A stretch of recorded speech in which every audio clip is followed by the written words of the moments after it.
después fui a agradecer a todos los que me ayudaron a llegar hasta acá uno por uno, pero al final, de postre. Bueno, el PowerPoint que estábamos viendo es, de alguna manera, los distintos capítulos que componen el libro. Bueno, había preparado uno para el capítulo del que soy coautora también, porque conjuntamente conmigo ese capítulo fue escrito por la licenciada Villamayor, pero no anda. Así que voy a usar el backup, que siempre es el escrito a mano. Ese nunca falla, o bueno, casi nunca. Bueno, el capítulo 4, que es el capítulo que escribimos con Karina Villamayor, que está dentro de la primera parte del libro, se llama De las adicciones a los consumos problemáticos. Bueno, para contarles un breve resumen de qué se trata este capítulo. El capítulo es un poco el resultado de la experiencia que tanto Karina como yo hemos tenido en todos estos años, tanto en la docencia como en la clínica, en el tratamiento de lo que hoy llamamos los consumos problemáticos. Pero básicamente, más allá de la experiencia clínica, se desprende bastante de lo que es la experiencia docente. Nosotros damos un seminario que está en 5º año en la Universidad del Salvador, que se llama Abordaje Integral de los Consumos Problemáticos. Ese seminario lleva ya en marcha 3 años, y con lo que nos encontramos ahí es con cierta dificultad que los alumnos tienen al momento de tener que abordar una temática tan compleja como los consumos problemáticos, y que esa dificultad no tiene tanto que ver con la falta de conocimiento, sino justamente con los conocimientos que tienen, digamos, con los conocimientos previos. Esos conocimientos previos que tienen que ver con las representaciones sociales, ¿no? Con ese saber que todos tenemos previamente al conocimiento científico, ¿no? Y que ese conocimiento previo, esas representaciones sociales que están atravesadas por multiplicidad de discursos, al momento de que los alumnos puedan tener una comprensión o puedan pensar la temática de los consumos problemáticos, se vuelve justamente una dificultad, ¿no? Encontramos como que esas representaciones sociales sesgan y dificultan la posibilidad de abordar la temática. Entonces el capítulo lo que hace es recorrer un poco los discursos, ¿sí? los discursos preponderantes, las representaciones sociales y los estereotipos, ¿sí? que hay con respecto a los consumos problemáticos. Para decir algunos de los discursos preponderantes y que tienen que ver un poco con el paradigma, iba a decir el viejo paradigma, pero la verdad es que viejo es, pero sigue siendo de algún modo vigente. Bueno, hablamos un poco del discurso médico, del discurso jurídico, pero también del discurso de la psicología, ¿sí? sobre los consumos problemáticos. Todos esos discursos tienen algo en común y que tiene que ver con poner el foco en la sustancia, ¿sí? Incluso el discurso de la psicología, que uno debería pensar, bueno, el discurso de la psicología debería estar más centrado en el sujeto. Sin embargo, no, porque muchas veces al momento de pensar en un paciente con consumos problemáticos se habla de una personalidad endeble dominada por la sustancia, ¿no? Entonces, nuevamente, el foco está puesto en la sustancia, en el poder de la sustancia. Hay una frase que nosotros ponemos ahí en el capítulo que a mí me gusta mucho, y es que nosotros decimos: la sustancia brilla y opaca al sujeto, ¿no? Entonces quedamos como muy preocupados por la sustancia, y en ese contexto es lógico que aparezcan clasificaciones inherentes al tipo de sustancia, a la frecuencia, a la cantidad, y no así a la singularidad, es decir, a lo que tiene que ver con lo subjetivo, ¿no? Como que nos preocupamos mucho por la sustancia, y todo el diagnóstico, toda la clasificación y el abordaje y el tratamiento termina siendo en relación a la sustancia. En ese contexto también es lógico que el objetivo del tratamiento sea la ausencia de la sustancia, ¿sí? Entonces la abstinencia se convierte en el único objetivo. aun cuando sigamos sin conocer cuáles son las causas de ese consumo ni cuáles son las particularidades de ese sujeto, ¿sí? Digamos, lo central es la ausencia de la sustancia. Entonces, muchas veces uno escucha que ausente la sustancia pareciera no haber ya conflicto. Es un poco lo que decía Laura, y que incluso en algunas ocasiones o en algunos tipos de tratamiento, paradójicamente se pide o se demanda que esa ausencia de sustancia esté desde el comienzo. La otra cuestión que nosotros trabajamos ahí en el libro, en el capítulo 4, tiene que ver un poco con, también decimos que el tema de los consumos problemáticos de drogas es una problemática creciente. Ahí también hacemos alusión a los últimos resultados, ¿sí?, del Observatorio Argentino de Drogas de la CEDRONAR. Ese resultado o ese estudio arroja un incremento en el porcentaje de experimentación y consumo de sustancias tanto legales como ilegales. Y uno de los datos más interesantes de ese estudio no solo es que ha bajado la edad de inicio, sino que además el consumo prevalente es el de alcohol, ¿sí?, que es una sustancia justamente legal. Digo porque generalmente cuando hablamos de consumos problemáticos, este imaginario o esta representación social nos lleva inmediatamente a las drogas ilegales, ¿no? Sin embargo, el alcohol es el consumo problemático prevalente. Sí, en el capítulo que escribí yo, justamente uno de los temas que trato es si empezamos a trabajar sobre legales versus ilegales, entramos en un laberinto que la verdad es que no le sirve a nadie. Las primeras 4 sustancias de abuso en este país, de acuerdo a las guardias que yo relevé, que son las del Fernández y el Gutiérrez, son de sustancias legales: alcohol, psicofármacos, ibuprofeno y medicamentos para la presión.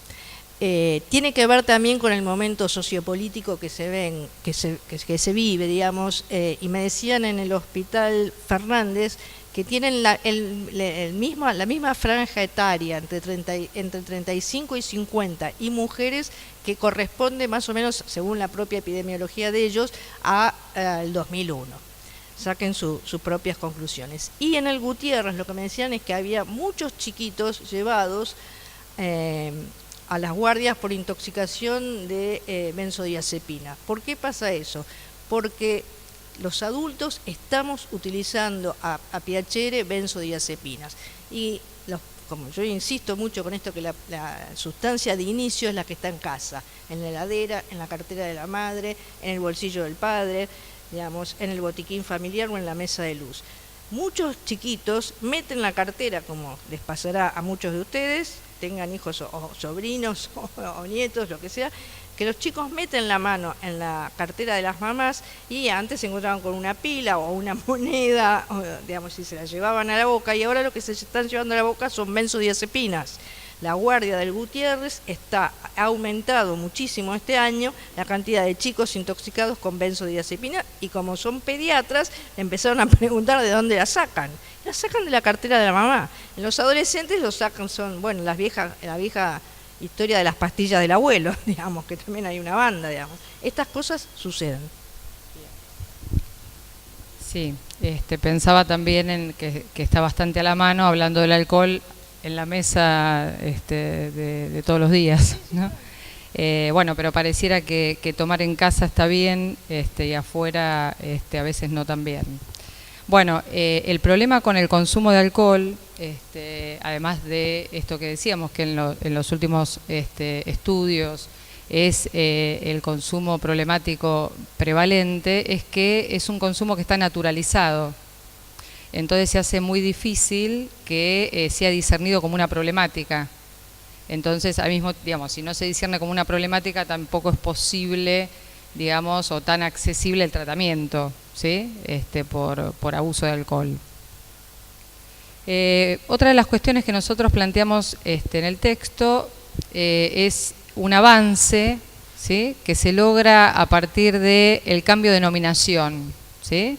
El cambio de denominación, antes hablábamos de adicciones, ahora hablamos de consumos problemáticos, y por la inclusión de los consumos problemáticos dentro de salud mental. Este avance se logra a partir de la ley la 26657, ¿sí? Que incluye a las adicciones, ahora llamadas consumos problemáticos, dentro de salud mental.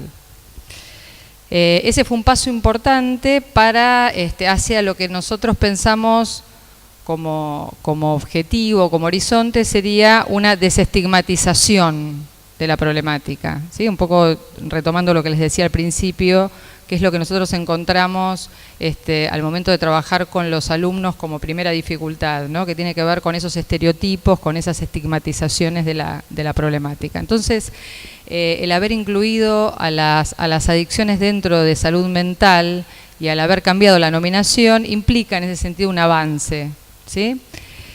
Pero al mismo tiempo la noción de consumos problemáticos es una nominación muy controvertida, ¿sí? Que es otra de las cuestiones con las que nosotros nos encontramos en la práctica docente. ¿Por qué? Porque hablar de consumos problemáticos implícitamente significa que habría un consumo que no lo es, ¿sí? Cuando hablamos de consumos problemáticos, habría ciertos consumos entonces que podrían no ser problemáticos. El tema es que cuando hablamos de drogas, pensar en un consumo que no fuera problemático, ¿sí? Genera mucha resistencia. Una resistencia que está derivada de una valoración moral, ¿sí? No de una valoración científica. Pero nos encontramos con eso, como hay mucha resistencia a pensar en eso, ¿no? En que habría alguna posibilidad de un consumo de drogas que no fuera problemático. ¿Eso qué trajo aparejado? Lo que trajo aparejado también es una gran resistencia a las políticas de reducción de daños, ¿no? Digamos, las políticas de reducción de daños justamente se apuntalan en este pensamiento, en poder pensar que habría algún consumo que no fuese problemático, ¿no? O por lo menos que fuese lo menos problemático posible, ¿no? Sí. Y entender, porque más allá de los anuncios rimbombantes y destino de presupuestos que nunca se ejecutan para la gestión de los riesgos y daños, que la gestión de riesgos y daños no es una teoría de la resignación, digamos, es una herramienta con la que podemos contar, si estamos de acuerdo, para poder trabajar en la clínica de los consumos problemáticos. Todavía se me escapa la adicción. ¿Ustedes conocen la definición de consumos problemáticos? ¿Alguno la conoce? ¿Leyó algo? ¿Sí, no? A ver esa memoria. Vamos, poniéndole un poco de gana. Vamos. Vamos a Sí. ¿No llega?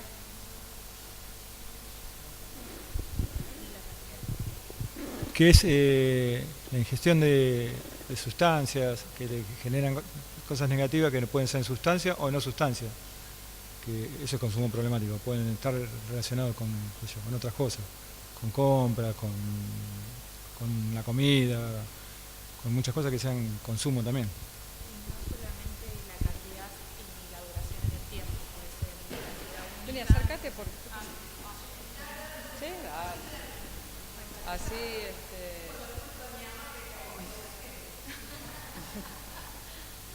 Y agregando lo que dijo el compañero, no solamente la sustancia, sino el tiempo o la cantidad.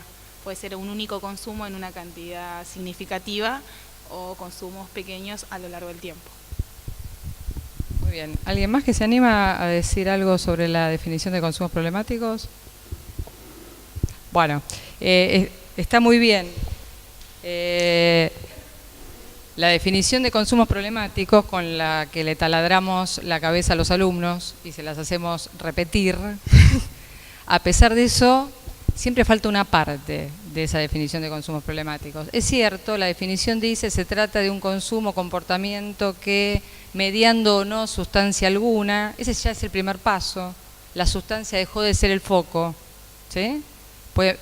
ese consumo puede tener que ver con alguna sustancia o no. Ese es el paso importantísimo de la definición de consumos problemáticos. Esto que les decía antes, que los discursos preponderantes, ese viejo paradigma médico, jurídico y psicológico que ponían el foco en las sustancias, bueno, ahora la definición de consumos problemáticos dice, mediando o no sustancia alguna, afecta negativamente la vida, ¿sí?, la salud física, psíquica o el entorno social de la persona.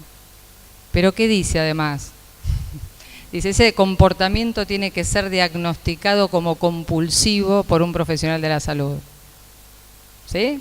¿Qué quiere decir esto? Digamos, ya no puede venir la madre de un paciente a decir, es adicto, ¿sí? Y entonces eso alcanzaba para internar a un paciente. ¿No? Es necesario que haya un equipo interdisciplinario, ¿sí?, que diagnostique ese comportamiento como compulsivo y en ese mismo punto es problemático. Entonces corre también lo problemático del ámbito jurídico, ¿sí? Lo problemático no es la ilegalidad, eso en todo caso será otro problema, ¿sí? Pero la definición de consumos problemáticos agrega también, digo agrega porque es la parte que siempre se olvidan, que tiene que ser un comportamiento diagnosticado como compulsivo, ¿sí? Bueno, entonces esa definición de consumos problemáticos, como les decía, por un lado quita el lugar central a la sustancia, convierte al sujeto y al contexto en el foco de interés, ¿sí? Y como les decía, lo patológico va a quedar entonces enlazado a este carácter compulsivo. Por lo tanto, el rasgo de ilegalidad y de criminalidad van a quedar en un lugar secundario. Este es como el camino, digamos, a este nuevo modo de pensar o a este nuevo paradigma. Bueno, algunas reflexiones finales y termino así le paso la posta a Andrea. Son las reflexiones finales de nuestro capítulo. Lo que ponemos ahí nosotros es que consumir, ¿sí?, es el imperativo categórico de la sociedad actual. El no consumo, como demanda social, es un contrasentido, es un mandato incumplible.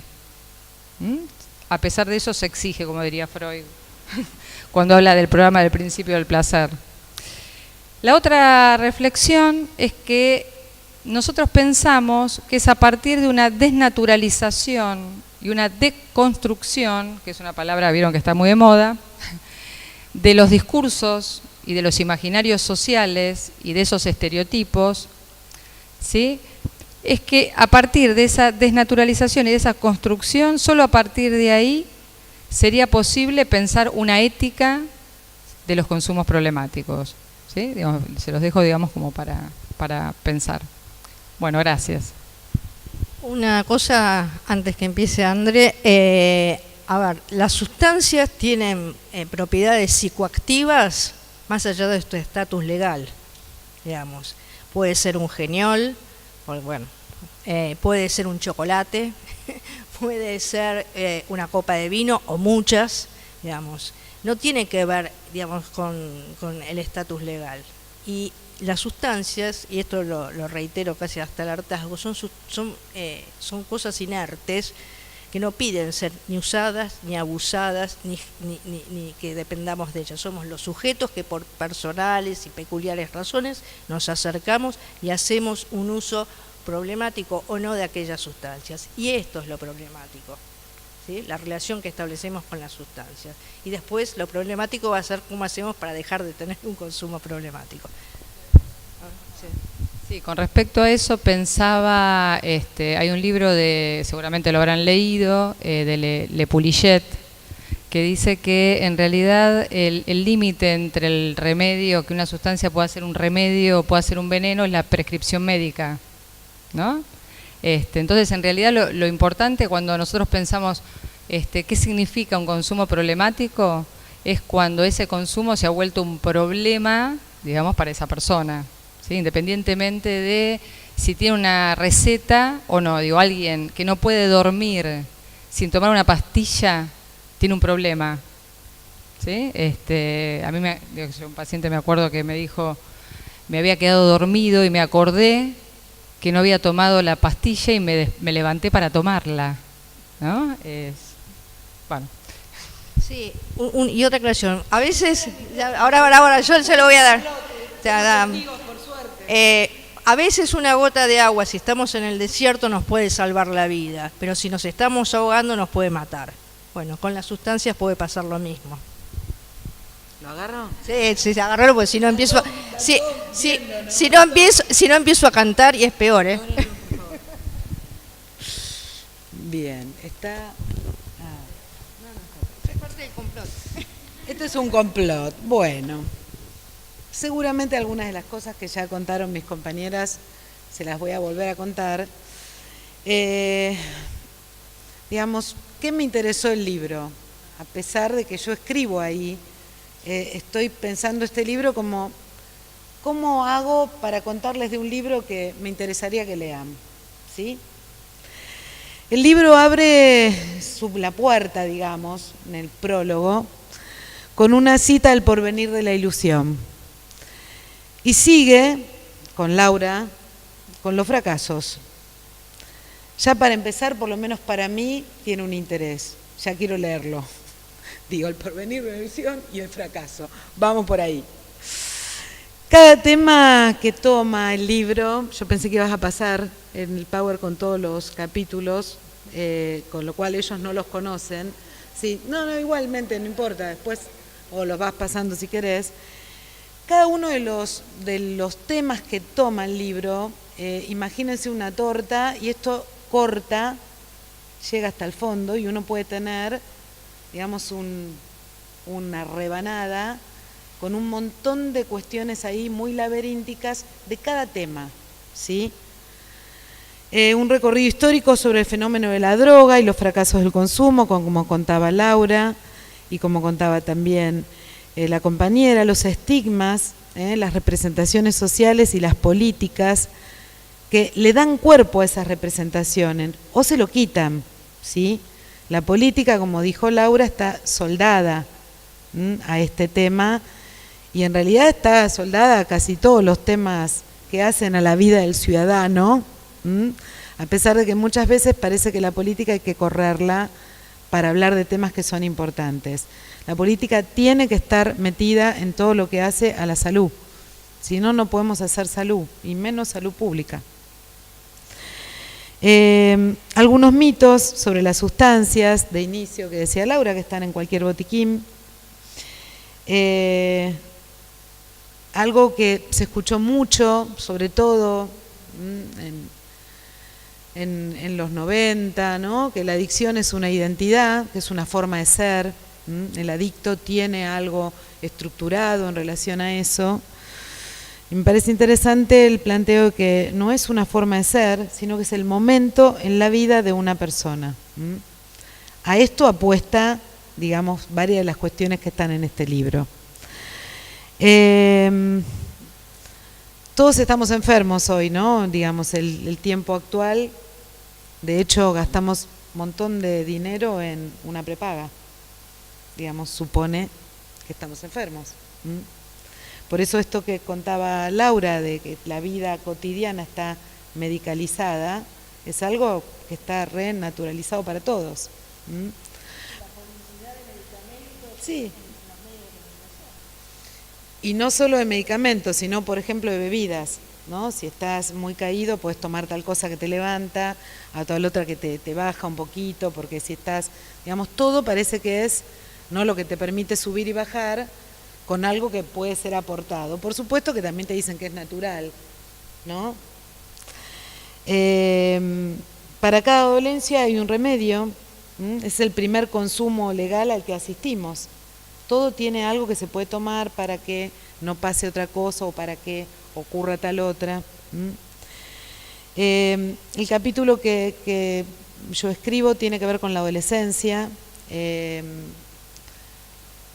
Voy a guardarme como un poquitito al final para decirles por qué todo esto, que es complejo para un adulto, tiene como una particularidad en este sujeto que está en plena escritura. Y por supuesto que los defiendo a muerte, no son los principales consumidores, ¿sí? No ellos. Pero sí me interesa decirles que en la mira, digamos, están en la mira para cargarles un montón de las cosas de las que los adultos no pueden hacerse cargo, ¿sí? Pero también decirles que lo que ellos están viendo, los adolescentes, lo que están viendo, es esta ley de compensaciones donde parece que hay que tener como determinadas cuestiones acomodadas, por supuesto, con alguna pastilla, con alguna sustancia, con alguna bebida, con alguna cosa, para tener como la cosa cool de la compensación, ¿no? Por supuesto que esta es una sociedad donde no se puede estar mal. No se puede estar mal, siempre hay que estar divino, up, ¿no? Como me dijo el otro día un paciente que fue al colegio y que la directora dijo algo a la mañana, y yo le digo, ¿pero qué es lo que te molestó tanto? Y que, escúchame, tan temprano bajando línea, a mí me la baja, ¿no? Entonces, esto de me la baja y me la sube viene en todo, digamos, incluso en la terminología. Sí. Discúlpame, con el tema de la automedicación, digamos, una de las cosas que uno ve es, por ejemplo, la veo a ella y, che, qué cara de culo tenés, ¿qué te pasa? Y empiezo a medicarla, tomate esta que a mí me hizo fenómeno, digamos, nos convertimos en dispensadores de bienes de consumo cuando en verdad los medicamentos no son bienes de consumo. Y los adultos somos los primeros, lo que no podemos tolerar es el dolor o la angustia del otro con minúscula, clarito, que vos estés angustiada, que ella esté angustiada, que ella esté angustiada. Entonces, ¿qué hacemos? Cerramos con una medicación, tomate esta, que con esta dormí fenómeno.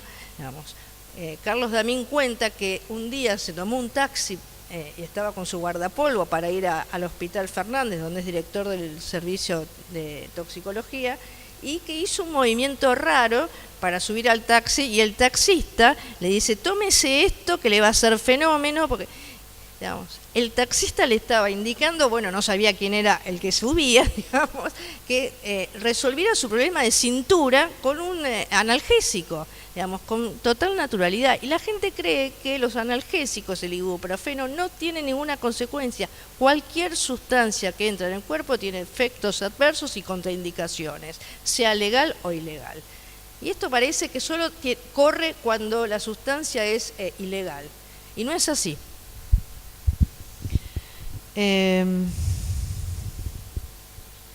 Bueno, por supuesto el libro recorre políticas y dispositivos no solo de nuestro país, sino también de Uruguay, de Costa Rica, de México. Lo interesante que imaginarán es que todas las propuestas van al punto donde existe en todo caso la posibilidad de diseñar un dispositivo para un sujeto, ¿sí? No hay el dispositivo para los adictos, primero porque no hay adictos, ¿sí? No hay un universal que los junte de ninguna manera. Bueno, por supuesto que recorre un montón de cuestiones que tienen que ver con prejuicios que, como bien decía Laura, son prejuicios de todos, incluso de los profesionales que trabajan en esto hace mucho tiempo. ¿Cómo son los inicios? Si esos inicios, por ejemplo, una consulta pueden o no devenir en un tratamiento, la verdad que no lo sabemos, pero sí hay, digamos, alguna cuestión en relación a cómo acompañar todo esto, que me parece que está muy interesantemente contado en el libro, ¿no? Bueno, a veces uno acompaña esas primeras consultas que por ahí son esas, y uno no sabe qué más pasa ahí, ¿no? Lo psicoactivo claramente es una decisión política, ¿no? ¿Qué es y qué no? Es una decisión de política pública. Laura habla en su capítulo de la construcción, ¿no?, de un adicto, y dice, es el resultado de variadísimas relaciones, del encuentro del sujeto con la sustancia, de la posición del sujeto en ese momento, Laura, vos me corregirás, de su relación a la ley, a su propio goce, de su familia, de su contexto. Pero claramente lo que está puesto, digamos, resaltado, es que en todo caso el conflicto entre su malestar y el modo de vérselas con él es algo absolutamente singular. En ese proceso, digamos, ser usuario o no de sustancias también es una elección.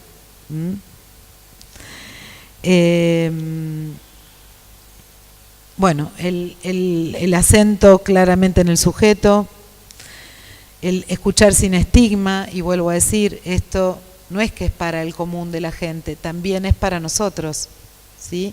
Escuchar sin estereotipos, sin estigmas, sin suponer ya que ya sabemos o cómo viene.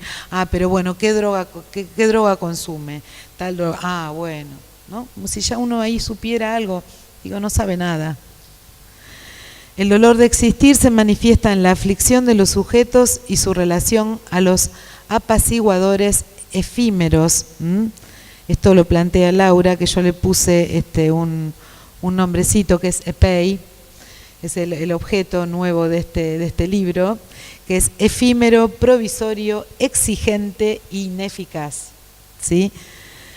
Todas y cada una de esas palabras define incluso hasta posibilidades de instituciones que trabajan o no con estas cuestiones. Por supuesto que esto es absolutamente serio. No es que a uno no le interesen algunas cuestiones. Yo viajo por todo el país y cuando llego a alguna localidad pregunto, ¿en esta localidad hay pasta base? No es un detalle, ¿sí? Porque ahí vos ya tenés que estas categorías de efímero, provisorio, exigente e ineficaz cambian absolutamente. Primero porque cada vez es más provisorio, cada vez necesitan mayor cantidad para que produzca el mismo efecto, y por supuesto que se producen una serie de cuestiones colaterales que, si bien no tienen una causa directa, acá lo puede decir, digamos, la investigadora, si bien no tiene una causa directa, aumenta y se correlaciona con la delincuencia, por ejemplo, con el delito, con algunas situaciones de violencia, digamos, interesantes, y de muchas situaciones que llevan al sujeto a solamente resignificar su cuerpo en la herida, digamos, ¿no? En la herida, el golpe, el choque. Entonces, si bien no son causales, sí tienen una relación que hay que tener en cuenta. Bueno, cada sujeto, como plantea Laura, tiene personalísimas y variadas razones para relacionarse con las sustancias. Cada una de esas razones encarna un vacío de ilusiones, de proyectos, de palabras.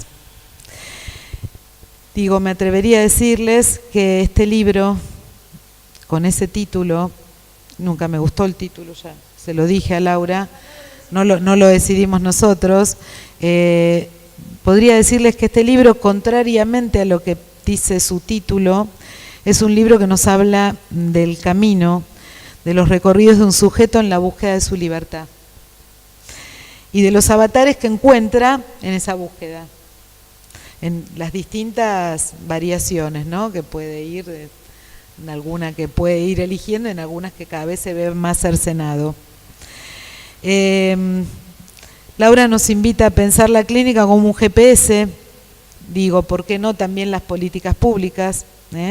Recalculemos, no siempre están en nuestras manos, pero las políticas públicas también se hacen de los discursos que van, digamos, circulando y compartiéndose, en donde podamos, digamos, recalcular nuestras intervenciones para garantizar siempre los derechos de ese sujeto en esos recorridos e invitarlo a realizar otros, invitarlo, ¿sí? No estoy hablando ni de encarcelarlo, ni de meterlo en algún lugar, ¿no?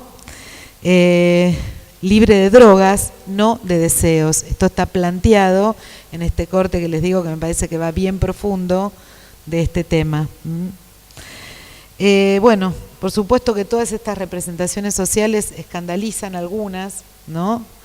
Y otras nos llaman la atención. Bueno, ahora hay muchas que circulan en relación a todas, algunas de las acciones que tiene nuestro gobierno, que son absolutamente circenses, ¿no? Parece que estamos asistiendo a un espectáculo de carnaval. Pero bueno, claramente estas representaciones escandalizan algunas y otras parece que hacen invisibles cuestiones que son serias y muy graves. Ya en el 58 Huxley se preguntaba cómo podemos preservar la integridad de un individuo y reafirmar el valor. Y en el libro, digamos, lo que nos aseguran es que la respuesta no vendrá en comprimidos. Esto me causó mucha gracia, ¿no? Pero es terrible si uno lo piensa, ¿no? La respuesta no va a venir en comprimidos, vamos a tener que buscarla por otro lado. Los abordajes y las políticas públicas deben procurar garantizar el derecho de un sujeto a la salud y ofrecerle variedad de cuestiones. Todos los textos de este libro conforman un dispositivo. A la manera como lo plantea Deleuze, hay un capítulo que habla especialmente de eso, como un ovillo o madeja compuesta por líneas de diferente naturaleza que siguen direcciones diferentes y forman procesos en desequilibrio. Cada dispositivo tiene un régimen de luz que, digamos, la manera en que está acá y se fuma, se difunde, es lo que hace que aparezca o no el objeto del que se trata y que está, digamos, enmarañado. Este dispositivo diseña un abordaje singular, como un traje a medida para cada uno. No hay un tratamiento único, ni para todos, ni siquiera para sujetos que podrían tener características parecidas, por ejemplo, los adolescentes. Un traje a medida que es una creación de sastres y del sujeto que inventan otras posibilidades. La cultura del constante igualar, podríamos decir, como Hannah Arendt, que es la dictadura de lo impersonal,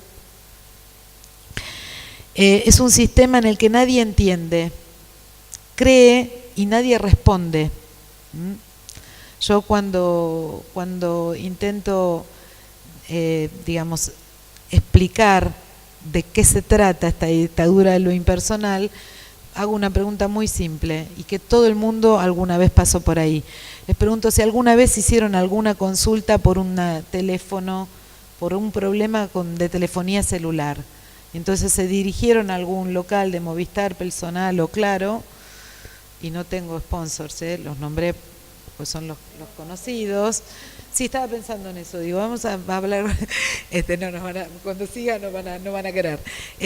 Y uno les pregunta ahí, bueno, si puede hablar con alguien que no sea esa cosa uniforme de pibes de 20 y pico de años que, digo, están todos con el mismo discurso, ¿no?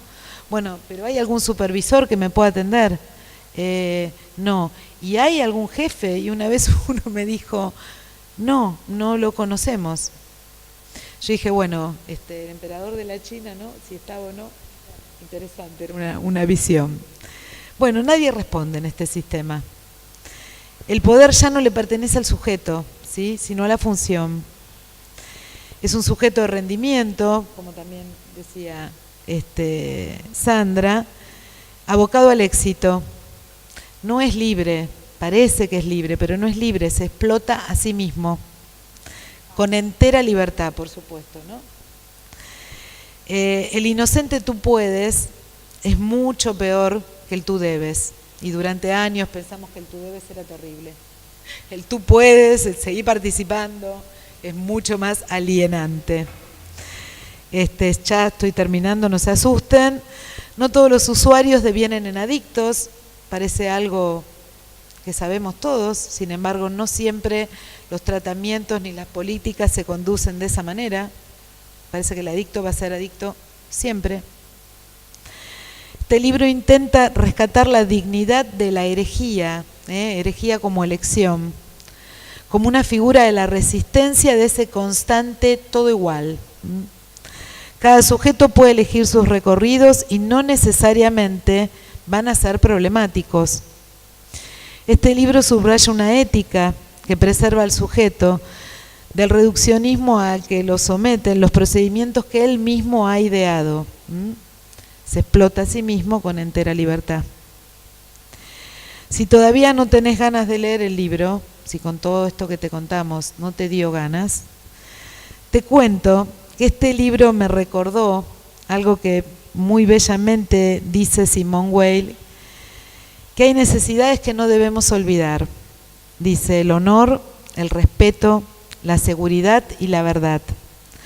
Cuando éstas no están satisfechas, provocan que el alma se encuentre en un estado análogo al estado de un cuerpo hambriento y mutilado. Muchas gracias. Bueno, estoy totalmente emocionada por tu presentación. Y además no defendía a los adolescentes. Sí, bueno, eso hacía Manoni. Bueno, que no le tiren todo encima porque ellos están asistiendo a todo esto que les estamos mostrando, digamos. En este punto me parece que si hay algo muy fuerte en relación a que están claramente escribiéndose. Una vez me preguntaron si yo pensaba que, porque decía esto, había algún momento donde esto terminaba de escribirse. Bueno, la verdad que me parecía complicado pensarlo de esa manera. Me gusta mucho la expresión que usa Le Breton para hablar de la adolescencia, que es los crecientes. Los crecientes están ahí, en ese movimiento, digamos. Entonces, si en este movimiento, con todo esto que es el malestar que nos evita absolutamente a todos, y además ellos tienen que empezar a negociar con un cuerpo que no conocen, con padres que hasta el momento parecía que los protegían absolutamente, y ya, como me dijo un papá el otro día, pero a mí mi hijo me sigue contando todo, y yo le dije, mire, no, seguramente todo no le cuenta, pero por ahí él todavía no lo sabe, le dije, para que no sea tan terrible, digamos. Por ahí él todavía no lo sabe, le digo, pero está en esas. Digamos, imagínense en todo este panorama, claramente la sustancia es lo que está más a mano y es lo que uno puede ir a buscar, ¿no? Pero quizás por esta condición única que tiene el ser humano, que hace lazo, y por este vínculo tan particular que hace con otro, porque si no, no puede vivir, como decía Laura, si esto es exclusivamente humano, la sustancia puede estar o no, pero lo que va a sostener a ese sujeto va a ser el lazo que hizo ese otro.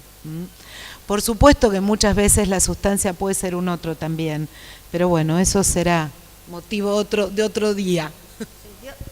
De otro libro. Sí, eso te iba a decir. Bueno, en primer lugar quisiera agradecer vivamente a Laura, Andrea y Sandra y a los demás autores, porque creo que hacer un libro sobre los fracasos o partiendo de los fracasos demanda un ejercicio epistémico importante, así que felicitamos en principio por eso y por haber venido acá, compartir algo de esa experiencia. También hay una frase de Macedonio Fernández que muy a menudo solemos citar, que es: escribo para poder pensar. Que hay ciertas cosas que solo pueden pensarse a la hora de escribir, poner en las coordinaciones y las subordinaciones de la escritura, sujeto y predicado, es en ese momento que se da el pensamiento, ¿no? No es algo que está de antemano, ya sé lo que voy a escribir y después es solo volcar en el papel. No, en el ejercicio de escribir se da el pensamiento, la producción de un pensamiento, ¿no? Esto en principio. Después quisiera hacer una pregunta, pero en principio abrir para el auditorio para ver si surgen preguntas del auditorio.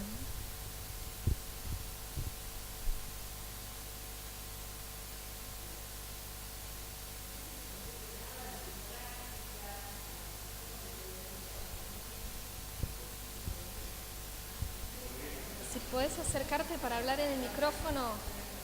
Porque se está filmando para que se vea en todo el territorio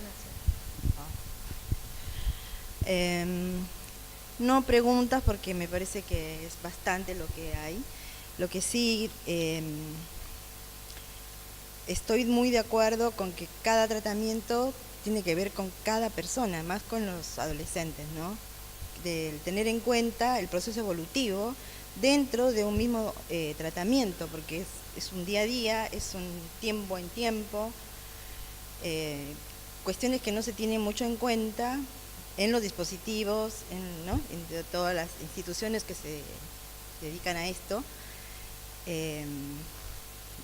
y también un cambio paradigmático en el tema del concepto de lo que es el consumo problemático, ¿no? Porque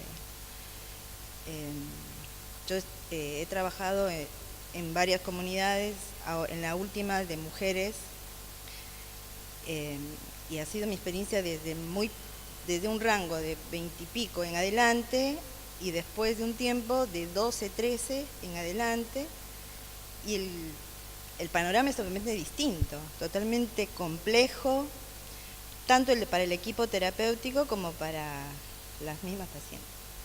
Así que me parece excelente esto, porque a mí es una crítica que uno se hace continuamente y a veces no queda otra que apartarse un poco como para poder observar objetivamente lo que está pasando, porque dentro del mismo sistema a veces uno no lo puede pensar.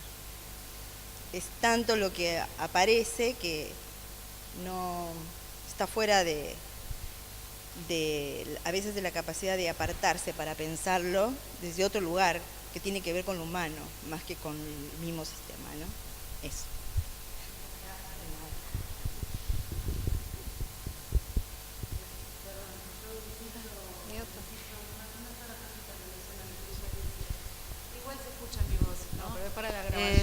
Insisto mucho en el tema del estereotipo y del estigma, que parece que es de los otros. No, es de todos y también de los profesionales que trabajamos en esto. Con lo cual todo el tiempo hay que tener pensamiento crítico y revisar los prejuicios que uno tiene cuando va a encontrarse con esto, ya sea con un paciente en el consultorio o en lo que es el armado de políticas y de capacitación. Bueno, yo viajo por el país haciendo eso, trabajo con adolescentes en talleres y también trabajo con adultos que trabajan con adolescentes. Y les digo una cosa que parece antipática, pero les digo que revisen si están en condiciones de poner el cuerpo para que el adolescente confronte con ellos. Porque como bien dijo Laura, Winnicott dice que siempre, para que el adolescente salga de su adolescencia, tiene que haber un cadáver, ¿sí? Y como también trabajo en suicidio adolescente, insisto que el cadáver no sea el del pibe, ¿sí? A mí también se me ocurrió algo en relación a lo que decías, y lo que retomabas vos. Vos dijiste varias veces que los prejuicios y los estereotipos están en el común de la gente, pero también en los profesionales. Yo creo que fundamentalmente en los profesionales. Nosotros hicimos en la Universidad de El Salvador una investigación sobre las implicancias de la aplicación de la Ley 26657 en el tratamiento de las adicciones, y en el contexto de esa investigación nos encontramos que una de las principales dificultades al momento del abordaje era la resistencia de los profesionales, ¿sí? Las resistencias tenían que ver mucho con estos estereotipos, ¿no? Con estos estereotipos y estos prejuicios, digamos, que al momento de abordar un tratamiento son un problemón. Digo, el común de la gente, si tiene estos prejuicios y estos estereotipos, es un problema, pero no tienen ninguna responsabilidad. Nosotros sí tenemos una responsabilidad en esos tratamientos. Entonces, me parece que justamente esa crítica sobre el poder desconstruir todas esas representaciones y esos prejuicios y esos estereotipos nos compete en primer lugar a nosotros. Bueno.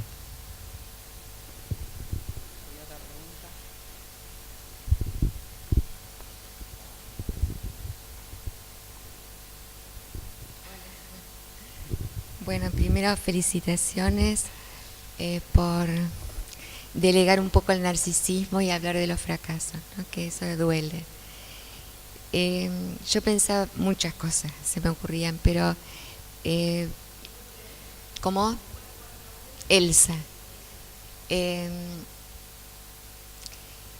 si se puede pensar más en una cuestión preventiva, si qué le doy a cambio a un adolescente que se droga o consume, o como quieran llamar, ¿qué le doy a cambio? ¿No? Para que deje el consumo problemático, que yo no sabía la definición. Esto, ¿no? Si puede haber una cosa preventiva y si justamente el tratamiento tiene que ver con, como ustedes dicen, no hablar de la sustancia o no centrarse en la sustancia o ni siquiera hablar de esto, ni siquiera, o sea, que desaparezca la sustancia, no sé si, con no hablar de drogas, hablar de otra cosa, de lo que le doy a cambio al adolescente. ¿Por qué voy a dejar de fumar? ¿Qué me das a cambio? ¿Ah? ¿O qué me diste antes para que yo fume pero no lo transforme en un consumo problemático? Bueno, esto se me ocurre. Sí, es solo una serie de preguntas. En principio, digamos, de mi experiencia con la prevención, es que cuando me llaman de una institución para dar una charla preventiva, siempre es tarde, el problema ya está. Por eso me llamaron, porque encontraron a alguien fumando en el baño, o le encontraron en la mochila alguna sustancia, o alguna mamá contó que en la fiesta que se hizo el viernes, la previa, 2 o 3 se descompusieron. Así que el tema de cómo se concibe la prevención, en general, en mi experiencia, no sé, mis compañeras, en general a mí me convocan cuando la prevención, cuando ya es tarde, cuando el problema está instalado. El otro tema que me importaba hablar respecto a tu respuesta es no hablar de drogas. Yo creo que hay que hablar de drogas porque los sujetos aparte tenemos un cuerpo y las drogas hacen mal. Legales o ilegales hacen mal y es preferible no usarlas, digamos. Esto está claro. Ahora, ¿cómo hacemos para que no las use? Hablando de ellas también de forma psicoeducativa, explicando, porque si no se pierde dimensión de la peligrosidad, digamos. Hay que hablar de drogas, pero no solamente de drogas, ni obsesivamente de drogas, porque aún sabiendo que las drogas hacen mal, el tabaco, que produce cáncer, y ponemos un sticker en un atado de cigarrillos, nadie deja de usar drogas porque hagan mal. Y ahí es donde fracasan. Si uno, la prevención o los talleres preventivos, vamos y decimos, la droga hace mal por esto y esto y esto. Todo el mundo lo sabe, y los adolescentes también. Es una ingenuidad pensar que alguien va a dejar de drogarse porque hace mal. Primer error como para hacer la autocrítica, es decir, cuando preparamos una actividad, como decían las chicas, y formamos a quienes trabajan con adolescentes, ¿qué les transmitimos para que puedan ser eficaces? Y esos contenidos tienen que ver con nuestras percepciones y nuestras ideas acerca de lo que son las sustancias. Por supuesto que, como decía Manoni y Dolto, que son dos autoras a las que yo recurro con insistencia, hay un momento en la adolescencia donde se cambia la piel, por supuesto, pero la verdad es que los que más estamos utilizando sustancias en forma caótica somos los adultos. Tampoco dejemos de lado una cantidad de información epidemiológica que parece que, como son sustancias legales, no le damos bolilla. Y esto es peligroso. Y también, digamos, ¿qué le ofrecemos a alguien que quiere hacer un tratamiento? Un lugar, un espacio para hablar de lo que le pasa, no echándole la culpa a los padres, porque a veces uno recibe pacientes adultos y empezamos a hablar de hace 50 años y, como dice el monólogo final de Solos en la Madrugada de Sacristán, no podemos pasarnos 40 años hablando de los 40 años, porque no hay tiempo biológico. Si yo atiendo a una mujer de 50 años con consumo problemático de alcohol, no me puedo pasar 5 años hablando de la mamá, el papá, la abuelita, la inmigración, porque cuando termine el tratamiento no sirve. Entonces, esto por ahí, digamos, tomar las situaciones en el momento que estamos y considerando que el tiempo del otro es un valor, ¿sí? Ofrecer un espacio, alojar a la persona y todo eso que todos los que trabajamos en esto sabemos, pero tener conciencia de la situación de la persona, del tiempo del otro y del momento. digamos, y ofrecer un tratamiento que efectivamente tienda a la abstención del uso de sustancias a través, por supuesto, a través de distintas operaciones singulares, grupales, familiares. Todo eso va a pasar. En algún momento hay que empezar el tratamiento, si alguien lo decide. Pero si está en un estado, como hablaba cuando estuvo acá José Capese, precontemplativo, donde no sabe si está en un problema, si tiene un consumo problemático, bueno, esto que yo decía al principio, el objetivo de la primera entrevista es conseguir la segunda, crear conciencia de la situación, construir un paciente, porque si no, no tenemos tratamiento posible. Sí, a mí se me ocurrían algunas cosas cuando hablabas. Lo primero es lo del narcisismo.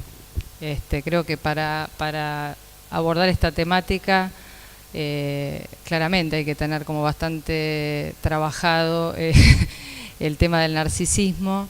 Me acordaba también que Antonietti dice en un momento que como terapeutas tampoco podemos ponernos en competencia con la sustancia, ¿no? Esto de, bueno, si el paciente eligió quedarse drogándose en vez de venir a vernos, dice, porque bueno, ahí estamos perdidos, ¿no? Entonces me parece que lo primero es esto de que claramente, creo que siempre cuando abordamos cualquier problemática de salud mental tendríamos que dejar el narcisismo a un costado, pero en estas, digamos, se pone muy a prueba. Así que estaría bueno tenerlo ya como trabajado desde antes, ¿no? La otra es lo que decías con respecto a la prevención. Cuando vos decías, bueno, ¿qué les damos antes? ¿No? Y me parece que la prevención, cuando hablamos de la prevención inespecífica, es eso, ¿no? ¿Qué les damos antes de que la persona tenga un consumo problemático? La prevención inespecífica tiene que ver con eso, digamos, con poder brindar las herramientas posibles para que alguien pueda ir desarrollando un proyecto de vida, ¿no? Que no tiene que ver con hablemos solamente de drogas, sino poder dar como todas las, digamos, la prevención específica tiene que ver con eso, con desarrollar las potencialidades o las capacidades o lo que esa persona tiene justamente de saludable, ¿no? Para evitar justamente que en algún momento haya que tratar a esa persona por un consumo problemático. Y habías preguntado algo más. Yo quería agregar, yo creo que lo más preventivo que existe es adultos que hagan de adultos. Eso es, digamos, tan simple como eso, o tan complejo como eso.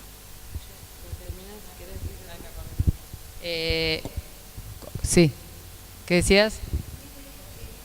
Sí, es súper complejo. Y lo otro que a mí me quedó resonando de lo que vos preguntabas es qué le damos a cambio, ¿no? Me parece que lo que le podemos dar a cambio, digo podemos porque realmente sería una posibilidad de salir de los fracasos, me parece que lo que le podemos dar a cambio es la posibilidad de elegir, ¿no? Digamos, en esto de lo compulsivo ahí no hay posibilidad de elegir, ¿no? Pensaba, cuando Freud habla del malestar en la cultura y habla de los quitapenas, dice que cada uno debería elegir de qué modo soporta la vida. Digo, en el caso de una verdadera toxicomanía o en un consumo problemático, no hay posibilidad de elegir. Digo, me parece que un trabajo interesante para hacer sería darle la posibilidad de que pueda elegir. Bueno. Bueno, ya lo decía Freud, ¿no? Hablaste del malestar en la cultura. Él decía que frente a las imposiciones y los sufrimientos que la vida nos deparaba, hablaba de tres cuestiones. Hablaba de satisfacciones sustitutivas, de poderosas distracciones y de lenitivos, donde metía los narcóticos. Ahora, tanto las satisfacciones sustitutivas como las poderosas distracciones claramente tienen que ver con el arte, con la cultura, con lo que Winnicott denominó de objeto transicional. Entonces, a mí me resulta muy complicada la pregunta que hizo recién la compañera en relación a qué les damos. Primero hay que ver si ellos están pidiendo algo, ¿no? Me puedo poner en cabeza pública y pensar si hay algo que tiene que poder ofrecer la ciudad, por ejemplo, a sus niños y a sus jóvenes, es lugares donde pueda crearse este espacio transicional, que pueden ser lugares que para ustedes por ahí les parece algo obvio, pero por ejemplo yo les cuento que Ushuaia, que es un lugar que bueno todos conocen, es muy lindo, el único lugar donde hay una canchita de fútbol es en un dispositivo del Cedronar, que logramos que se pueda hacer, porque tiene una disposición geográfica donde está todo muy juntito, entonces los chicos no tienen espacio, por ejemplo, para ir a hacer algo recreativo, ¿sí? Entonces esto que parece un detalle, ¿no? Como decir, bueno, ¿dónde pueden juntarse los pibes? No es un detalle, y por ahí no necesariamente es un tema de dinero tampoco, sino es un tema de poder pensar que tiene que haber espacios donde los chicos puedan hablar de algunas cosas, y como muchas veces le decimos a los docentes, como dice Laura, que llegamos tarde, hace no mucho estuvimos en Amaicha porque hubo 3 suicidios adolescentes en cadena, entonces trabajamos con la comunidad de Amauche y con los chicos, y ¿qué nos decían? ¿No? Bueno, lo que pasa es que nosotros a veces escuchamos, pero estamos dando clase, entonces ¿qué les decimos nosotros? Miren, la currícula es muy importante, esto es currícula. Es un joven que está diciendo que algo le pasa, que en la casa, que el amigo, que lo que sea, esto es currícula. Y lo puedes tomar en la materia que estés trabajando, puedes tomarlo. Y va a ser muy importante que lo tomes, porque después no vas a tener a quién contarle nada de tu currícula, ¿sí? Entonces, estos espacios, por eso, no sé si podemos darlo. Creo que tiene que haber espacios para los niños y los jóvenes. Ustedes saben que sin ellos no tenemos futuro, entonces estaría bueno que se piense desde ahí. Por supuesto que pues hay un montón de cuestiones que son bien específicas, como decía ella, que forman parte de una prevención ya específica cuando uno está con poblaciones que son particularmente propensas a tener, digamos, una relación a la sustancia que podría ser problemática. Sí, yo les cuento una anécdota de hace muchos años. Me tocó, en calidad de funcionaria en ese momento, ir a un barrio que se llama Barrio Pepsi, en La Matanza. Pepsi porque la fábrica estaba cerca, y se juntó, era a las 6, 7 de la tarde, se juntó todo el barrio. Entonces yo empiezo a hablar de drogas, de la prevención, de los centros preventivos asistenciales, que era lo que se estaba abriendo en ese momento, y de la familia como motor de la salud, y bla, bla, bla, bla. Bueno, termino, qué sé yo, aplauso, qué sé yo, y una señora levanta la mano y dice, doctora, porque lo de licenciada, no, doctora, ¿cuándo van a poner las cloacas? Y yo dije, yo soy una estúpida. Si la calle se inunda, si la ambulancia no entra, si el agua está contaminada, y yo vengo a hablar casi de algo que es gourmet, es absolutamente ridículo. Esto tiene que ver con las políticas públicas. Primero asfalto, agua caliente, una salita para que se puedan los chicos atender, y las madres, prevención en el embarazo, trabajo, dignidad. Lugares, pero si no hay trabajo. Claro, trabajo. Ahora resulta que festejamos que muchos chicos van a los comedores. A mí me parece una tragedia que muchos chicos vayan a los comedores y no coman en su casa, digamos. Por eso digo que políticas públicas y consecuencias en la clínica son absolutamente solidarios, digamos, porque pareciera que si no vivimos adentro de un termo. Y la verdad es que, por lo menos en mi experiencia, y supongo que las chicas también, digamos, no sucede esto.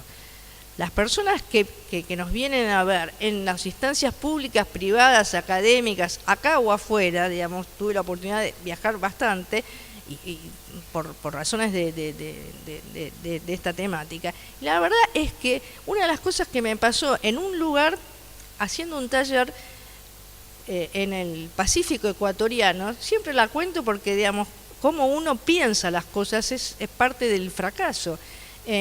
Yo tenía como una clase preparada, un taller, bla, bla, y cuando se empezaron a presentar me di cuenta, esto no va a andar, estoy totalmente en otra galaxia.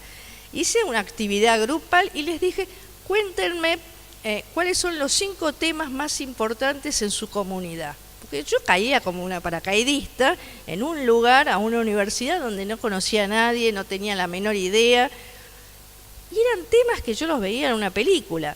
sicariato, guerra contra el narcotráfico, migraciones internas, violencia familiar, violaciones. Entonces dije, acá tenemos, aparte de droga, tenemos otro problema. Lo mismo me pasó en Ecuador, me pasó en México, me pasó en Perú. Entonces dije, hey, ¿a quién le estoy hablando? Yo, como esta señora de La Matanza que me hablaba de las cloacas, o esta gente de Ecuador que me decía que el hijo se había convertido en un sicario porque le pagaban dinero y con eso les ayudaba a mantener a la familia. ¿Qué les damos? Y les damos dignidad. Esta es una de las cosas que le tenemos que dar. Respeto por ellos mismos, oportunidades, no solo subjetivas, sino objetivas. Los que venimos del palo de los psi, estamos todo el tiempo hablando de lo subjetivo, cuando la realidad objetiva es la que hace que tengamos dificultades subjetivas muchas veces, y no al revés. Vamos, en la Precup, ahora en estos tiempos, ha cambiado. Por eso a mí me sorprende escuchar a muchos sus éxitos terapéuticos. A mí no me pasa, fracaso todo el tiempo. Entonces trato de aprender, de formarme, de conectarme con otra gente de acá, de afuera, y les pregunto, ¿a vos te va bien con tal y tal cosa? Trato de leer a aquellas personas con las que no acuerdo, porque a lo mejor a ellos les funcionan cosas en las que yo no creo. No sé. No, pensaba en esto de que en realidad cuando se incluye a las adicciones, ahora los consumos problemáticos dentro de salud mental, la salud mental está también dentro de la salud. Entonces pensar en las drogas como algo por fuera de todas las otras cuestiones que a una persona le pasan, la verdad que es casi absurdo, ¿no? Digo, alguien que no come, estar hablándole de si consume o no consume drogas, la verdad que es gracioso, digamos, por lo absurdo. Bueno. Una vez, siendo docente de la Universidad del Salvador, bueno, todo me pasó hace muchos años porque soy muy grande, pero hicimos con los alumnos un trabajo de campo y fuimos a la estación Retiro a ver chicos que consumían en ese momento pegamentos. Y con total naturalidad, porque la verdad es que una de las cosas que aprendí fue a sacarme la impostura y preguntarle, ¿por qué usas pegamentos? Y una nena en ese momento de 11 años me dijo, me saca el frío, el hambre y el miedo. ¿Y? Ahí tenés. Hay que poder escuchar esas cosas. No tenemos que dibujar un matema para poder entender que alguien tiene frío, hambre y tiene que estar alerta y está con 4 hermanitos en el baño de una estación porque es más calentito el baño, o en un subte.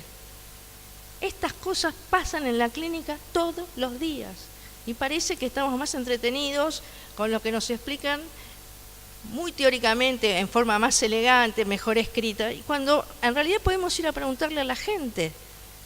Parece que el oficio de la escucha solo queda en un consultorio alfombrado, no en el territorio con las patas en el barro. A mí, por lo menos como experiencia, me parece eso absolutamente enriquecedora, y ella que viaja por todo el país haciendo esto, lo sabe perfectamente. Sí, de cualquier manera, la gente puede hacer los matemas también. O sea, en realidad lo que a mí sí me parece es que en relación a las políticas públicas, cómo se hacen las políticas. Yo trabajo en un organismo que articula y arma políticas, que es la Secretaría de Niñez, Adolescencia y Familia. Ahora, realmente creo que todos los profesionales que trabajamos en el territorio, en el consultorio, los docentes que están en las escuelas, los comunicadores sociales, los artistas, todos hacemos política. Entonces, no es indistinto lo que digamos o lo que compartamos o lo que hagamos circular. O sea, me parece que las políticas tienen que hacerse con la gente. Y si no, claramente va a haber alguien que va a determinar alguna cosa. Pero me parece que las tenemos que hacer nosotros, con todo lo que sabemos y lo que hay en el territorio, que es infinitamente vasto, digamos. A ver, desde Grecia hasta acá, la política es lo que regula las relaciones entre las personas de una comunidad, digamos. No estoy hablando de quién va, debería decirlo, a quién vas a votar o a quién votaste, y por eso estamos como estamos, o vamos a estar, o lo que sea. Pero la realidad desde Grecia hasta acá es que lo que regula, la política es eso, y el sistema la democracia. Esto es griego, no se me ocurrió en un rapto de iluminación. Entonces pongamos luz sobre esto. ¿Qué hacemos cuando decimos que hacemos lo que hacemos? Porque, digamos, si no parecemos meros espectadores de los fenómenos y no copartícipes. No sé si...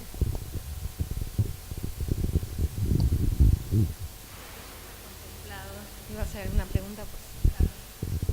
Bueno, iba a preguntar a raíz de la consideración que hizo Sandra sobre el concepto de consumos problemáticos y quizás, no sé si entendí bien, que lo problemático de esa expresión es suponer que hay consumos que no son problemáticos. Y entonces quisiera quizás escuchar un poco más sobre eso, porque quizás uno supone, cuando escucha la expresión consumos problemáticos, que quizás sí hay consumos que no lo son, ¿no? Quisiera saber si las autoras avalan.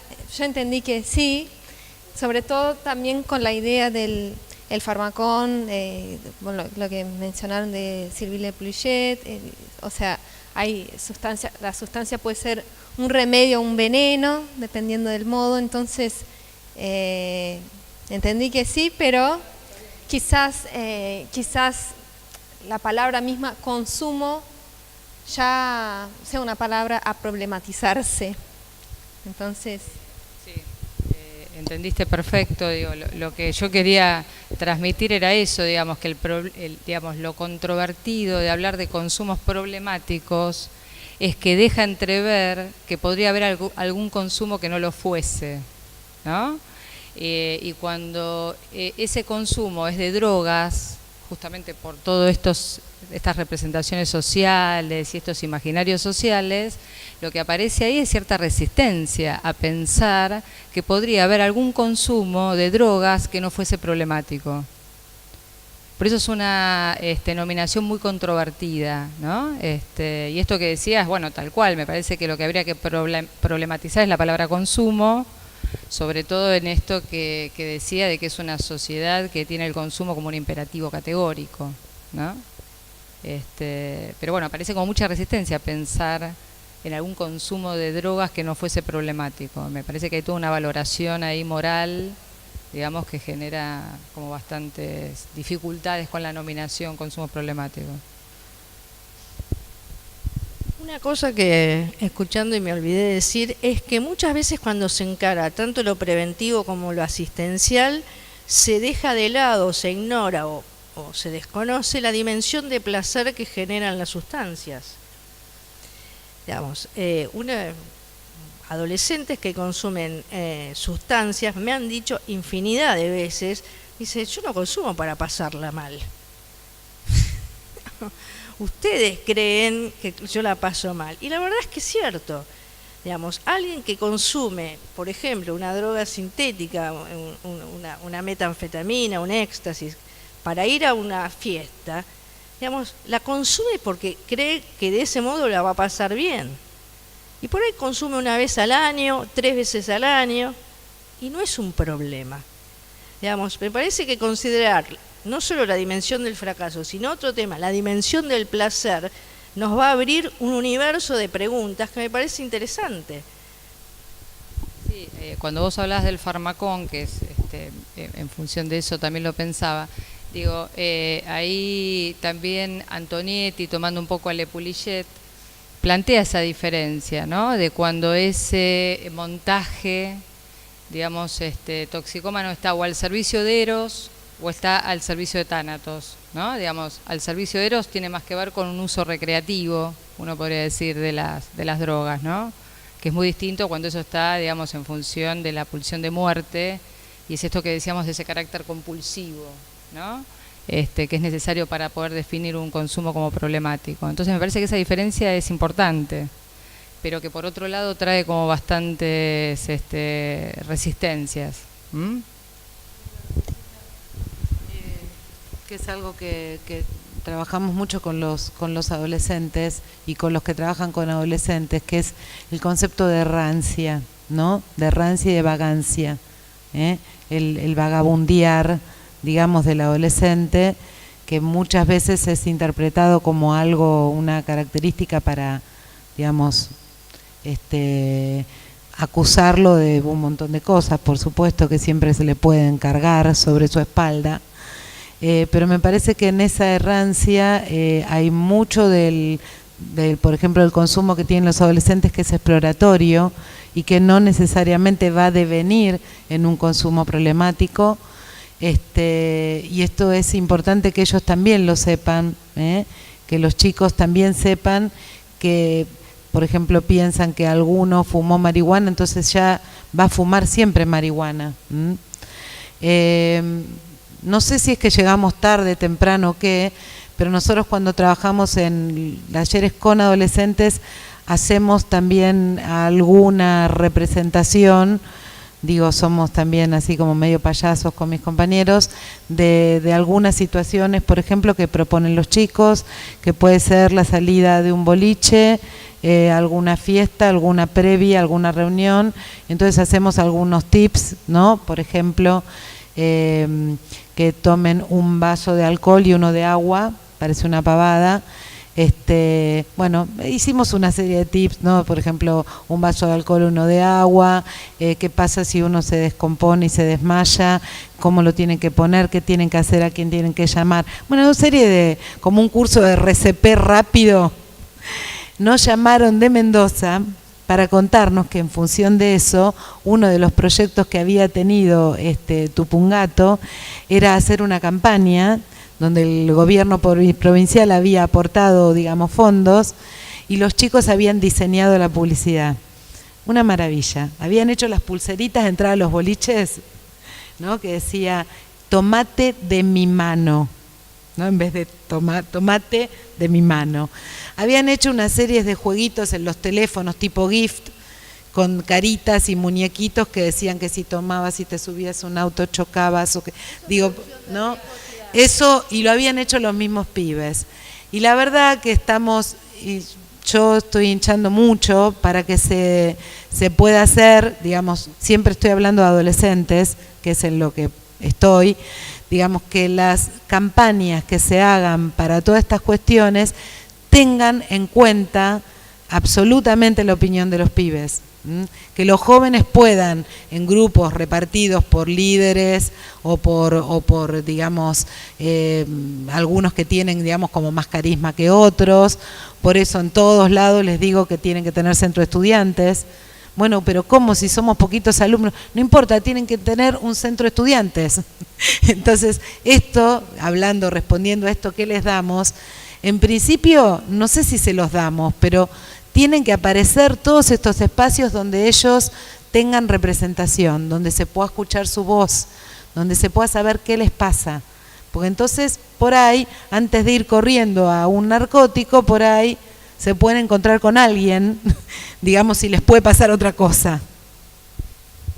Sí, una cosa que se me ocurría ahí cuando hablabas. Me parece que no solamente hay que escuchar a los chicos, hay que escuchar también los estudios, los resultados de los estudios. Cada vez hay más gente que se droga, la gente se droga y cada vez se droga desde más chico, digamos, es una realidad. El tema es qué hacemos con eso, ¿no? Digamos, qué hacemos con esos resultados, con eso que los chicos dicen, qué hacemos distinto, pensando un poco en el fracaso que ha sido, digamos, si hay cada vez más gente que consume, claramente las políticas de prevención fracasaron. Entonces esos modelos evidentemente hay que revisarlos, porque es un poco lo que vos decís, ¿no? Lo que dicen los chicos y lo que dicen también los estudios. Bueno, para cerrar quería agradecer a algunas personas que me han acompañado. Este libro se presentó por primera vez en el Congreso Mundial de Salud Mental en agosto. El prologuista del libro es Alberto Trimboli, presidente de la Federación Mundial de Salud Mental, que me acompañó en la presentación junto con Alberto Calabrese y Alicia Stolkiner, muchos la conocen, y la gente de intercambios, Graciela Tousé. Silvia Raggi de la Asociación Argentina de Salud Mental. La verdad es que fueron casi padrinos de lujo con los que pude contar, y fue mucho más fácil acceder a ellos que a muchos de las vedettes de los usos problemáticos de sustancias, y les estoy profundamente agradecida, y lo quiero decir públicamente porque esto se filma y a lo mejor lo chusmean. Así que bueno, a cada uno de los que escribieron el libro, a los editores, a Mariana y a Nacho y a Hernán Novaru, Nacho Donel, tu apellido no me acuerdo. Camilo. A la licenciada Camilo, que nos abrió las puertas con mucha generosidad, y a cada uno de ustedes que se tomaron el tiempo y las ganas de venir a escucharnos a nosotras tres hoy. Gracias.